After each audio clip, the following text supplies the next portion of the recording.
Namhlanje sihleli kwaNgcobo la sikhuluma khona no Bhuti Mdu, i-founder ye Durban Jazz Festival. One of the festivals asezakhela igama kakhulu eThekwini. Sithe somthala TV namhlanje kisizoza ukuthi yiziphi izinto ezizokwenzeka noma esingasilindela kakhulu kulonyaka. Sikunjalo ke sinimemeke nani ukuthi nibe khona nisilandele. Asiwamukele ke Bhuti Mdu, mfoka Ngcobo, insizwe yaziwa kakhulu kakhulukazi music, kwizinto ze jazz, not only jazz, uphatha ama artist esiyenze umahluko omkhulu kakhulu empilweni zabantu. Yayenza ne Durban Jazz Festival iminyaka eminingi. Mhlambe ke sikunike nje Bhuti ukuthi usitshele ukuthi i Durban Jazz Festival isuka kuphi and kwakuyini inhloso yayo. Oh yes. Sanibonani, ngiyabonga ukuvakashela uMthala TV emagcekeni. Yes. I Durban Jazz siqale ngo-2003.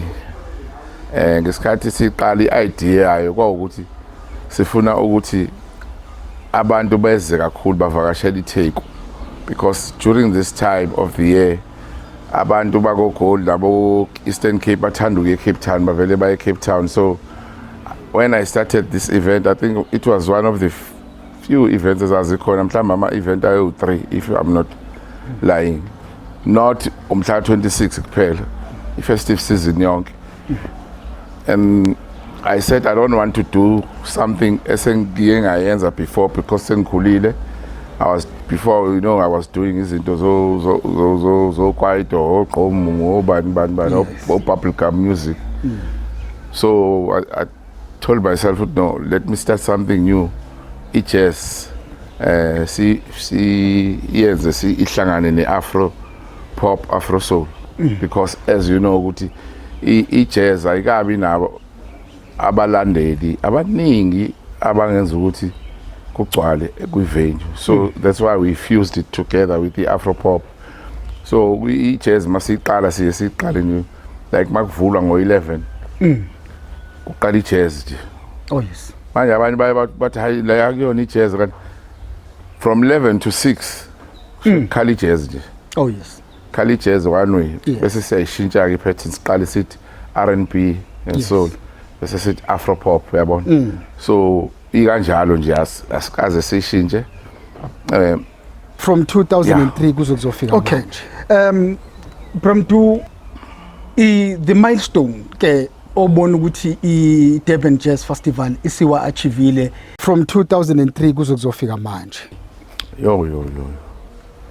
Mangakubalela ukuthi the artists that are known now, mangakutshela ukuthi babencenga ukuzodlala lapha kwi jazz, not babencenga, babecela. Yes. Ukuthi sicela ukudlala as long as usinikeze accommodation, you just want to be on Durban stage. So perform khona. And if sesikhiphile siyacela ukuthi sibuye sikhokheleke ke mhlambe mangabe usithandile. Ngempela I did that in a lot of people. Siphokazi was one of them. Ulira was one of them as well, who came and played the following year.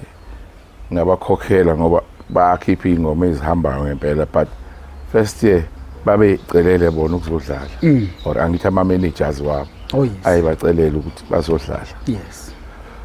I've built mina ngowami nama ama artists amaningi that were not known but they are known today. Through ama auditions ebesiwenza, ama auditions awukuthi abantu abangaziwa, then senza ama auditions, then let me pick 5 abazodlala kwi jazz. Today they are known all over. Angazi ngabala ngithina, angifuni sometimes ukubala amagama abantu, but bazazi bona. That's right. Yes. Omunye umuntu engambala ke mina ngoba owami uNaima K. Oh yes. Yes. But nje bazazi laba abanye nabo abadlule through ama auditions lapha. Oh yes. And that after that, boom, uyabona. Yes. Baqala ukunotice abantu, uyabona. Qala ukunotice abantu bese kuzoza kuma companies that we have created I don't know. We've created jobs from security, deco companies, catering companies, Technical suppliers. I can count, I don't know. Ama digital companies, because they were not existing before. Yabo. Getting ama ambulance, told before, but through Devon chairs over that 20 years. Bagcina sebaziwa, bagcina sebeneyimoto kanti babeqala bengenayimoto, uyayibona le. Befika lapha. Sibabhukhela amatende nani. But through ukuthi manje babukela ukuthi hawu nangu ubani lo benza ilento zani. I-health ilento zani ama ambulances lapha kwi-chairs. Then uthola ukuthi sebeyakwazi ukukhuluma. Oh yes. Bangena, uyabona. Oh well, mhlambe ke Prem2, let's go on to the look and feel. Sure. Of the 2025 edition of the Durban Jazz Festival. Yes. Uyinje ongasinika yona in terms of the venue. We know ukuthi i-Durban Jazz Festival isihambile indawo eziningi. Kodwa into emnandi ukuthi ikwazile ukunikeza abantu amathuba around the areas, yaqala enanda Dam, ya ku Hazelmere, ike yaba seMabhida. Last year it ended up as ICC, you know, and this year it's taking a different shape. Please tell us about the choice of the venue. Yeah. As you know, ukuthi idamu lagcwaliswa i-government amanzi because bekuthiwa azosha amanzi aphele, so they filled up water edamini, so there's no space because people always cry about edamini, yes. But there's no space ukuthi singakwazi ukwenza event enkulu lapha eHazelmere njengamanje. Oh yes. So amanzi hayi njengamanje ngoba amanzi agcwele permanently. So that is why we had to move to ICC. Oh yes. And besides that, lo mnyaka ogcine u2. Yes. 22 no 23. Lana kakhulu abantu baliqova kakhulu udaka lapha nami kwakungasemnandi. Mawubuka abantu bayathenga impahla ezintsha babeza lapha wena thenga amateka amasha, but the way kwaqoveka ngalo udaka kwakugcwele udaka emanzini. Sathi hayi ngoba selilayo le pattern yokuthi livele line ngomhla 26. Let's try ICC. Maybe bazoyithanda indoor. Yes. Yes, they do love indoor, but I don't think it's cut. In those festive season, I don't think it's ideal for indoor yes, or during festive season. Oh yes. Festive season, people want to go out, want to have cooler boxes, they want to have umbrellas, want to have gazebos. So I listened.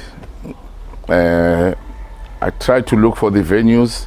Yes, as I work at my venue, and I didn't want to because I always want something different for experience.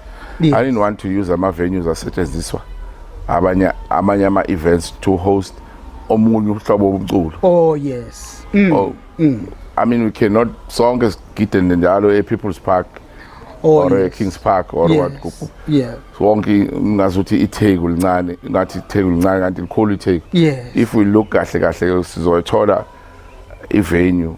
So we said okay, sesenzile manje 21 years, 22 years asiqale phansi, asivele siqale phansi ngathi ayiqala phansi kwa Oh yes. So I started looking for the venues and I got a venue eMgababa. Oh yes. Which is owned by a black person, which is nice. Oh yes.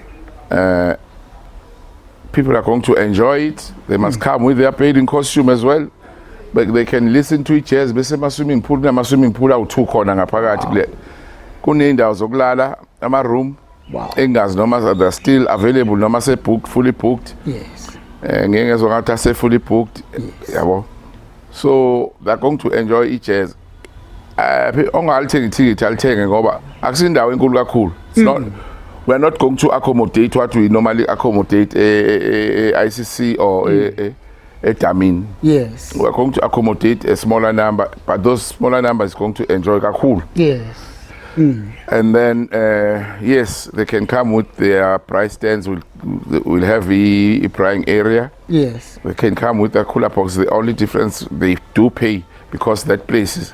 They do pay for a cooler box because that place is fully licensed for liquor. Oh yes. So they have to pay for a cooler box. Yes. And then in terms of parking, yes, if VVIPs or park khona ngaphakathi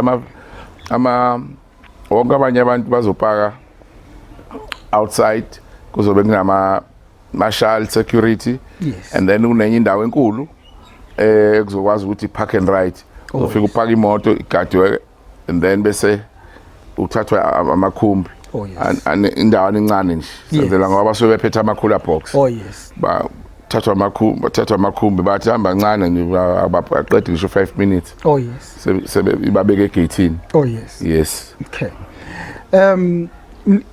Speak of the lineup ke Bramtu. Yes. The 2025 edition lineup. And angibona sengathi you have featured the other new local artists. Mhlambe you've got your own reason why you have created such a great mix. Yeah. If you know ukuthi most artists esaqala now jazz awasekho. Awasekho emhlabeni. Oh yes. And nabantu esasiqale nabo jazz that time, if you were 32 uhamba jazz, now you are almost 30, 33, 35, we are almost 53. Yeah. Manje. If you are 40, you are 60 something. Oh yes. So labo bantu akusebona abantu abathanda ukuhamba noma kanjani, yabona lo. Exactly, yes. So I sat down, fortunately decide ukusebenza nengane zami. Sat down nazo that let's fuse lentozana line up so that we start growing up the new market now. Oh yes. The youth manje ekhona njengamanje so abano 20 abazoqhubeka ne jazz festival, no, abano 30 abazokwazi ukuqhubeka ne jazz festival for the next 20 years again. Oh yes. So that is why you see the mix of young artists like Abo Simi coming in, like Abo Java coming in. Yabon. That is why we are doing that the next year, and we want to do more of that. It's a mix, the Afro Soul singers. Yes. More especially based in, not based in KZN, but from KZN. Oh yes. Even if we say Cape Town, no, we say Joburg, but if we are from KZN. If you look at the lineup right now that we have, I would say it's 100% or 99.9% KZN artists. The only artist that is not from KZN there is the soil. Oh yes. But everyone else, Zamachobe, Java, Simi, Naima, Zandi, I can name all of them. Bongani, Gomtalane, Bonke, KZN yodwa le uyibona kule lineup. Oh yes. Abasebenze kakhulu nabakhona abala, so sizama ukuthi nabo sibaphusheke baye kulelizinga manje sisebenza. That's my wish ukuthi kube gcine kube ama artists like KZN, because we can, I mean maningi angafisharishanga khona oLinda Sikhakhane abangekho Paras khona oNduduzo Makhathini. So we can have a big lineup KZN jazz artists if ama-funders and ama-sponsors engafaki imali bekholelwa kuthina, but if besangakakholelwa kuthina, because i-jazz is expensive. I mean you it's not like having umuntu I'm not talking bad about amanye amachannel. Yes. It's not like having igqom or in whereby you see only one person getting up on stage, not DJ work. Yes. But here you see 10 people on stage. Labo bantu bo 10 bonke bafita ama-family abo. Live. Yes. Bafita ama-family wabo bonke labo bantu njengoba belapha stage. So we are creating jobs even for the artists as well. Yes. Okay. No, yeah, mhlambe ke Bramtu asale sesirepa ukuthi babiza abantu beze kwi jazz festival. Ngathi abantu abeze kwi jazz, amathikithi asesekhona baphuthume bawathenge, kube mnandi. Nomthala TV uzoba khona futhi kakhulu. Siyabonga kakhulu. Siyabonga. Okay, sure.